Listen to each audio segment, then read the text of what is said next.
Dieu nous a choisis dans le Christ pour que nous soyons saints et sans défaut devant ses yeux. Dieu nous aime. Et depuis toujours, il a voulu que nous devenions ses fils par Jésus-Christ. Il a voulu cela dans sa bonté. Alors chantons la gloire de Dieu pour la grandeur de ses bienfaits. Il nous les donne généreusement par son Fils très aimé. Dans le Christ, par son sang, nous sommes libérés du mal et nos péchés sont pardonnés, tellement la bonté de Dieu est grande. Oui, Dieu nous a remplis de ses bienfaits. Il nous a donné toute la sagesse et l'intelligence. Il nous a fait connaître son mystère, c'est-à-dire ce que dans sa bonté, il voulait faire dans le Christ depuis toujours. Ce projet, Dieu voulait le réaliser au temps choisi par lui, rassembler tout ce qui est dans les cieux et ce qui est sur la terre sous un seul chef, le Christ. Et dans le Christ, Dieu nous a donné notre part au salut en nous choisissant d'avance selon son projet. Il a fait tout cela parce qu'il l'a décidé et voulu. Alors nous qui avons été les premiers à mettre notre espoir dans le Christ, chantons la gloire de Dieu. Dans le Christ, vous aussi vous avez entendu la parole vraie, la bonne nouvelle qui vous sauve. Ensuite, vous avez cru dans le Christ et Dieu vous a marqué d'un signe. Cette marque, c'est l'Esprit Saint qu'il a promis. Cet Esprit est la première part des biens que nous allons recevoir de Dieu. Nous les posséderons quand nous serons entièrement libérés du mal. Alors, chantons la gloire de Dieu. Voici ce que j'ai appris. Vous croyez dans le Seigneur Jésus et vous aimez tous ceux qui lui appartiennent. C'est pourquoi, depuis que je sais cela, je dis vos noms quand je prie et sans cesse, je remercie Dieu à cause de vous. Je demande au Dieu de notre Seigneur Jésus-Christ, le Père rempli de gloire, de vous donner la sagesse. Alors vous découvrirez Dieu et vous le connaîtrez vraiment. Je lui demande d'éclairer les yeux de votre cœur. Ainsi vous pourrez connaître l'espérance qu'il vous a donnée en vous appelant. Vous connaîtrez la richesse magnifique des biens qu'il donne à ceux qui lui appartiennent. Vous connaîtrez la puissance extraordinaire que Dieu a montrée pour nous qui croyons en lui. Sa puissance et sa force. Dieu les a montrées dans le Christ quand il l'a réveillé de la mort, quand il l'a fait asseoir à sa droite dans les cieux. Ainsi, le Christ est placé au-dessus de toutes les forces et de toutes les puissances qui ont autorité et pouvoir.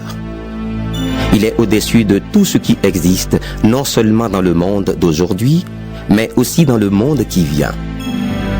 Oui, Dieu a tout mis sous les pieds du Christ. Il a mis le Christ au-dessus de tout et il l'a donné comme tête à l'Église. L'Église est le corps du Christ. En elle, le Christ est totalement présent. Et lui, Dieu le remplit lui-même totalement. Éphésiens, chapitre 2. Autrefois, vous étiez morts à cause de vos fautes, à cause de vos péchés. Vous viviez dans le péché en suivant les forces de ce monde. Vous obéissiez au chef des puissances mauvaises qui règnent entre ciel et terre. Ce chef, c'est l'esprit du mal qui agit maintenant chez ceux qui désobéissent à Dieu. Autrefois, nous aussi nous faisions tous partie de ces gens-là quand nous vivions selon nos désirs mauvais. Nous obéissions à ces désirs et à nos pensées mauvaises. À cause de notre nature, nous méritions la colère de Dieu comme les autres. Mais Dieu est riche en pitié et il nous aime d'un grand amour. C'est pourquoi à nous qui étions morts à cause de nos fautes, il est la vie avec le Christ. Oui, vous êtes sauvés grâce à la bonté de Dieu. Avec le Christ Jésus, il nous a réveillés de la mort et avec lui encore, il nous a fait asseoir dans les cieux. Ainsi, en montrant sa bonté pour nous dans le Christ Jésus, Dieu a voulu prouver pour toujours la richesse extraordinaire de ses bienfaits. En effet, vous êtes sauvés grâce à la bonté de Dieu et parce que vous croyez. Cela ne vient pas de vous. C'est Dieu qui vous donne le salut. Ce salut ne vient pas de vos actions à vous. Donc personne ne peut se vanter. Oui, c'est Dieu qui nous a fait. Il nous a créés dans le Christ Jésus pour que nous menions une vie riche en actions bonnes. Et ces actions, Dieu les a préparées pour que nous les fassions. Les Juifs portent la marque de la circoncision sur leur corps et ils aiment s'appeler les circoncis. Vous qui n'êtes pas Juifs de naissance, vous ne portez pas cette marque sur votre corps et ils vous appellent les non-circoncis. Eh bien, rappelez-vous ce que vous étiez autrefois. Vous étiez sans Messie. Vous n'aviez aucun droit dans le peuple d'Israël. Vous étiez en dehors des alliances et de la promesse de Dieu. Vous étiez sans espérance et sans Dieu dans le monde. Mais maintenant, dans le Christ Jésus, vous qui étiez loin, vous êtes devenus proches par le sang du Christ. Oui, c'est lui qui est notre paix. Avec les Juifs et les non-Juifs, il a fait un seul peuple. En donnant sa vie sur la croix, le Christ a détruit le mur de haine qui les séparait. Il a enlevé toute valeur à la loi de Moïse, à ses commandements et à ses règles. Alors avec les Juifs et les non-Juifs, le Christ a créé un seul peuple nouveau en union avec lui et ainsi, il a fait la paix. En mourant sur la croix, il a réuni les Juifs et les non-Juifs en un seul corps et il les a réconciliés avec Dieu. Par la croix, il a détruit la haine. Il est venu annoncer la bonne nouvelle de la paix pour vous qui étiez loin et aussi pour ceux qui étaient proches. En effet, en passant par le Christ, Juifs et non-Juifs, nous pouvons nous approcher du Père grâce à l'unique Esprit Saint.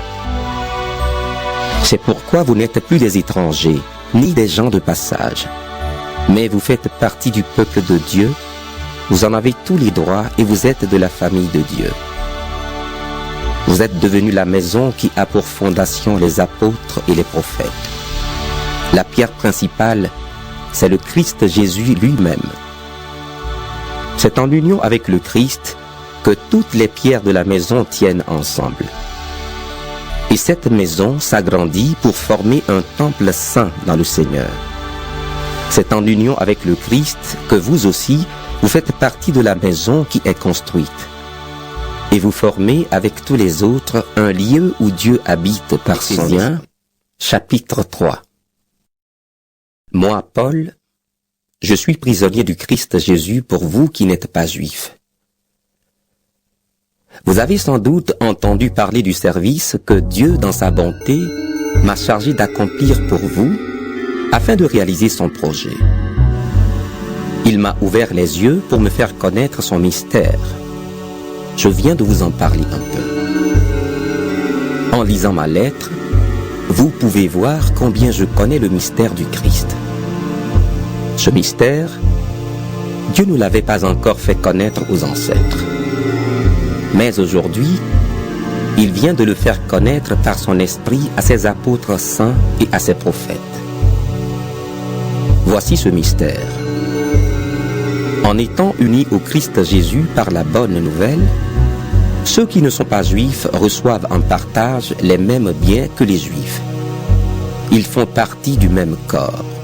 Ils participent à la même promesse. Dieu, dans sa bonté, m'a donné d'être serviteur de cette bonne nouvelle grâce à l'action de sa puissance. Moi, je suis le plus petit de tous les chrétiens. Pourtant, j'ai reçu ce don, annoncer à ceux qui ne sont pas juifs la richesse très profonde du Christ.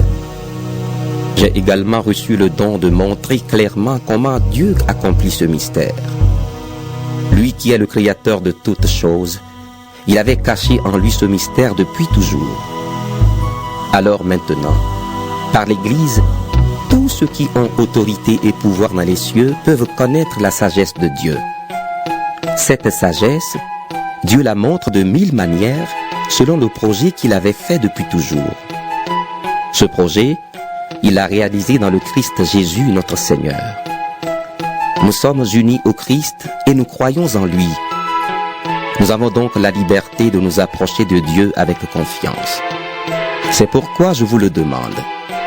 Ne vous laissez pas décourager par les souffrances que je supporte pour vous. Elles vous donnent la vraie gloire. C'est pourquoi je me mets à genoux devant Dieu le Père, de qui toute famille reçoit son nom dans les cieux et sur la terre. Oui, je lui demande de vous rendre fort par son esprit, tellement sa gloire est grande. Ainsi vous pourrez être des chrétiens solides. Que le Christ habite dans vos cœurs par la foi. Plongez vos racines dans l'amour et soyez solidement construits sur cet amour. Alors vous serez capable de comprendre avec tous les chrétiens la largeur, la longueur, la hauteur et la profondeur du mystère de Dieu. Vous connaîtrez l'amour du Christ qui dépasse tout ce qu'on peut connaître. Vous recevrez toute la vie de Dieu et il habitera totalement en vous. Dieu agit en nous avec puissance. Et quand nous lui demandons quelque chose, il peut faire beaucoup plus. Oui, sa puissance dépasse tout ce qu'on peut imaginer. À lui la gloire, dans l'Église et par le Christ Jésus, dans tous les temps et pour toujours. Amen. Éphésiens, chapitre 4. Voici ce que je vous demande avec force, moi qui suis prisonnier pour le Seigneur. Vivez en accord avec l'appel que vous avez reçu de lui. Soyez simples, doux et patients. Supportez-vous les uns les autres avec amour. Cherchez toujours à rester unis par l'Esprit Saint. C'est lui qui unit en donnant la paix. Il y a un seul corps et un seul Esprit Saint. Dieu vous a appelé aussi à une seule espérance. Il y a un seul Seigneur, une seule foi, un seul baptême. Il y a un seul Dieu et Père de tous. Il est au-dessus de tous. Il agit par tous. Il habite en tous. Dieu nous a donné ses bienfaits, mais le Christ a mesuré à chacun sa part. Dans les livres saints, on lit: Quand il est monté très haut, il a amené des prisonniers, il a fait des dons aux êtres humains.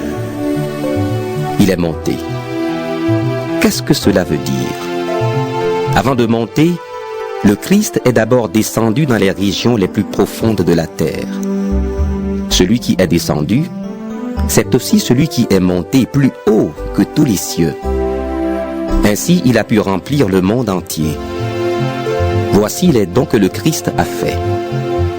Les uns ont reçu le don d'être apôtres, ou bien d'être prophètes, ou bien d'annoncer la bonne nouvelle.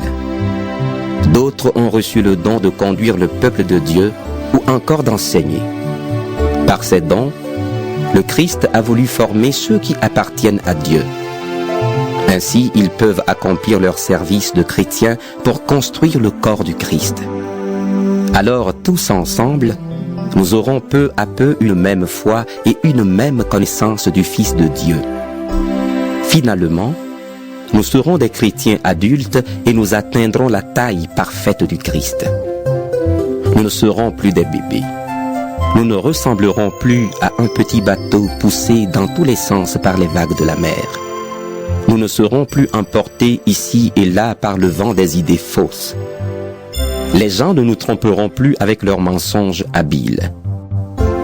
Mais en disant la vérité avec amour, nous grandirons en tout vers celui qui est la tête, le Christ. C'est par lui que toutes les parties du corps tiennent ensemble et sont unies. Beaucoup d'articulations servent à unir le corps. Et quand chaque partie du corps fait son travail, le corps grandit et se construit lui-même dans l'amour. C'est pourquoi je vous dis ceci et j'insiste au nom du Seigneur. Ne vivez plus comme ceux qui ne connaissent pas Dieu. Leurs pensées ne mènent à rien. Leur intelligence est dans la nuit et ils ne participent pas à la vie de Dieu. En effet, ils sont ignorants parce que leur cœur est fermé. Ils ne savent plus ce qui est bien et